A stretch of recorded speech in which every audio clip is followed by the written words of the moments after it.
I wanna be the very best that no one ever was. Assalamualaikum warahmatullahi wabarakatuh. Selamat datang di pembelajaran online IPA terpadu untuk siswa kelas 8. Pada kesempatan hari ini kita akan melanjutkan ke bab selanjutnya, yaitu tentang struktur tumbuhan dan pemanfaatannya di dalam teknologi. Tampak pada gambar ada sebuah taman yang di situ di dalamnya terdapat pohon buatan atau biasa disebut dengan Botanical Capital of the World. Ini adalah salah satu mega proyek ambisi Singapura untuk memiliki taman terbesar di dunia. Uniknya, taman itu terdiri dari pohon-pohon raksasa meski terbuat dari beton dan baja yang menjulang ke langit setinggi 50 meter dengan berat ratusan ton. Selain untuk memperindah kota, taman itu juga fungsinya sebagai penghasil energi alternatif seperti solar cell generator atau pembangkit listrik tenaga surya ataupun sebagai tada air hujan untuk pengairan. Pada saat tumbuhan yang merambat itu nantinya akan menutupi jaring-jaring baja, maka pohon buatan itu akan tampak seperti pohon-pohon raksasa hijau yang menyejukkan taman tersebut. Nah, jadi nanti warna hijau atau daun-daun hijau yang memenuhi rangka pohon buatan itu berasal dari tanaman yang menjalar yang mengelilingi atau melingkupi sekitar dari ranting-ranting pohon buatan tersebut. Oke, untuk penjelasan lengkapnya akan kita bahas pada pertemuan hari ini. Adapun materi yang akan kita bahas adalah organ-organ tumbuhan, ya, dan juga pemanfaatan struktur tumbuhan dalam teknologi. Organ-organ tumbuhan yang pertama adalah organ dasarnya adalah akar.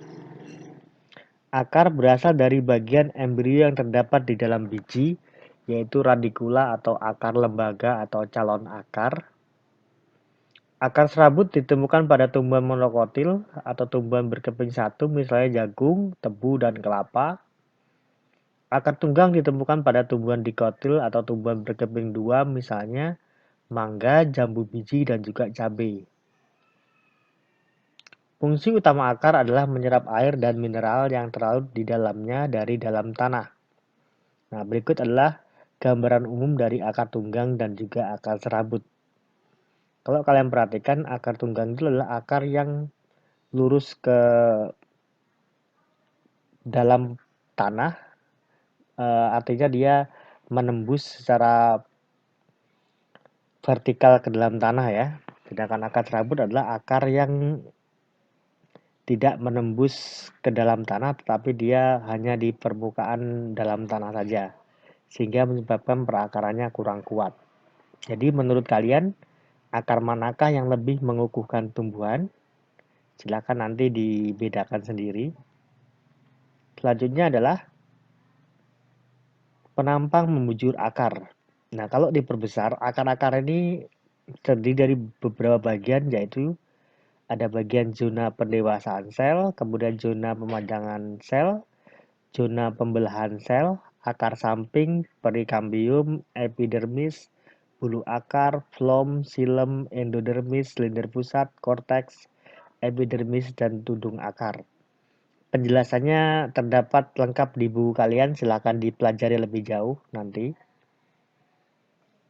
Kemudian selanjutnya ada gambar penampang melintang akar monokotil dan juga penampang melintang akar dikotil. Disinilah perbedaannya ya. Pada akar monokotil terdapat epidermis, kemudian endodermis, perisial, korteks, rambut akar, empulur, xilem, dan juga floem. Sedangkan pada penampang akar dikotil terdapat korteks, epidermis, xilem, endodermis, persikel, kambium, floem, dan rambut akar. Di sini yang membedakan adalah dari posisi floem dan xilemnya ya, silakan diperhatikan. Next. Batang. Batang berasal dari bagian embrio yang terdapat di dalam biji, yaitu batang lembaga. Batang tumbuhan berkayu, keras, tebal, dan berumur panjang. Pada bagian-bagian tertentu terdapat lubang-lubang kecil yang disebut lentisel. Batang tumbuhan herbal, misalnya pacar air, agak lunak karena tidak adanya jaringan kayu. Pada umumnya, batang dikotil bercabang, sedangkan batang monokotil tidak bercabang. Contoh batang monokotil adalah batang kelapa, batang tebu, ya, kemudian batang padi, dan lain sebagainya. Itu adalah untuk tumbuhan monokotil, batangnya tidak bercabang tapi lurus.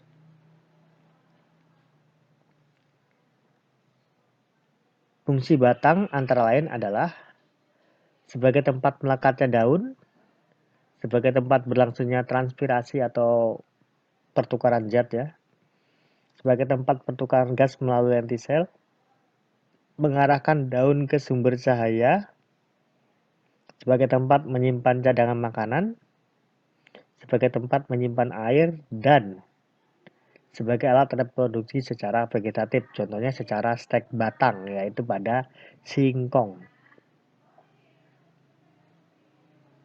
Nah, ini untuk menyimpan cadangan makanan. Untuk menyimpan air ada pada kaktus, ya. Untuk alat reproduksi secara vegetatif atau secara stek misalnya ada pada batang singkong. Selanjutnya, daun. Daun berasal dari bagian embrio yang terdapat di dalam biji, yaitu kotiledon atau daun lembaga. Warna hijau pada daun disebabkan adanya klorofil atau zat hijau daun. Jadi, klorofil itu dinamakan sebagai zat hijau daun karena rata-rata daun itu berwarna hijau, tapi tidak semua daun yang memiliki klorofil berwarna hijau. Ada juga yang berwarna merah, kuning, coklat, dan lain sebagainya. Tapi secara umum, warna hijau pada daun itu atau klorofil itu diidentikan dengan zat hijau daun. Daun yang lengkap terdiri atas pelepah daun, tangkai daun, dan helaian daun.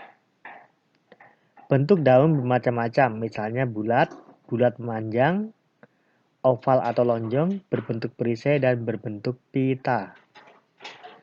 Berdasarkan susunannya, daun dibedakan menjadi daun tunggal dan daun majemuk. Fungsi utama daun adalah sebagai tempat berlangsungnya proses fotosintesis. Struktur anatomi daun adalah sebagai berikut. Ada berkas pembuluh, epidermis atas, ruang udara, stroma, epidermis bawah, parenkim spons, dan parenkim palisade. Untuk bunga merupakan alat reproduksi secara generatif yang dijumpai pada tumbuhan berbiji tertutup atau angiospermae. Pada tumbuhan berbiji terbuka atau gimnospermae disebut sebagai strobilus. Ini adalah bagian-bagian bunga, ada kepala putik, tangkai putik, kemudian ada dasar bunga, tangkai bunga, kelenjar madu, kelopak bunga, mahkota bunga. Pada benang sari terdapat kepala sari dan juga tangkai sari.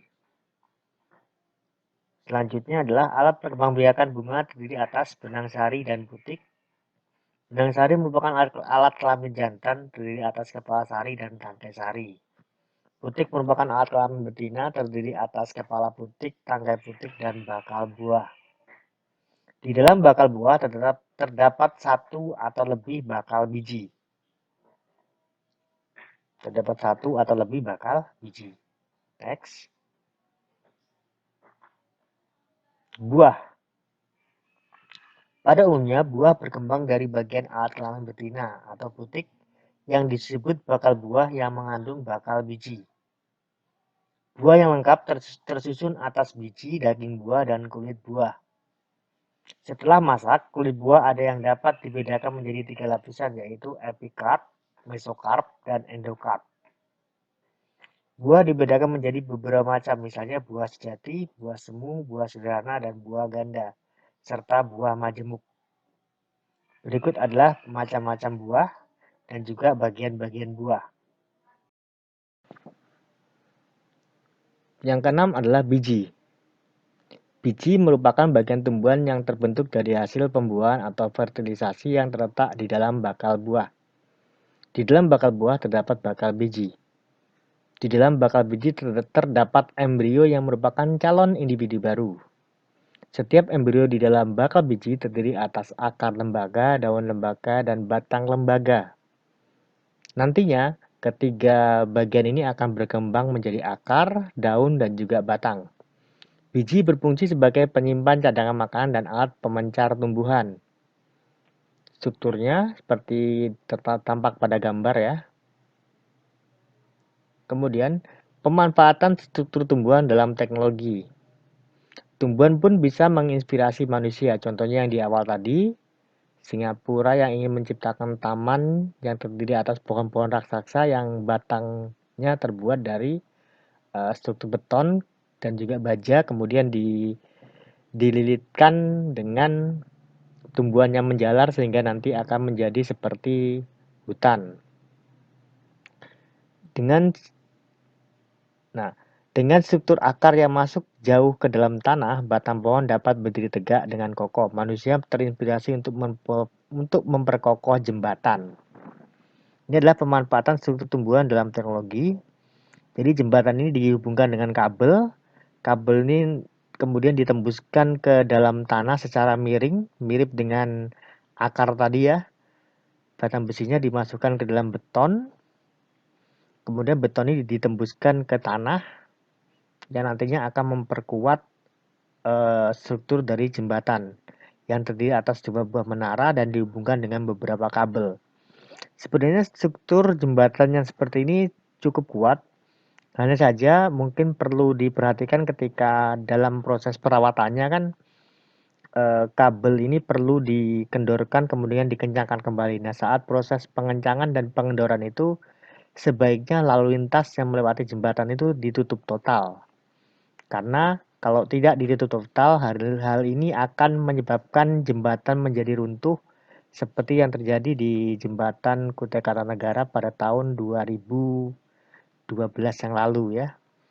Terjadi keruntuhan pada jembatan karena perbaikan, sedangkan pada saat perbaikan itu kabelnya perlu untuk dikendorkan kemudian dikencangkan, tapi lalu lintas yang melewati jembatan itu malah dibuka. Nah, harusnya itu ditutup selama perbaikan, harusnya ditutup total. Oke. Mungkin itu saja pertemuan kita pada hari ini. Jika ada kekurangan mohon dimaafkan. Kurang lebihnya Bapak mohon maaf, tetap belajar. Tambahan lagi silahkan dibaca di bukunya karena kebanyakan atau tambahan materi yang lebih lengkap ada di bukunya. Sekian Bapak Hairi, Assalamualaikum warahmatullahi wabarakatuh.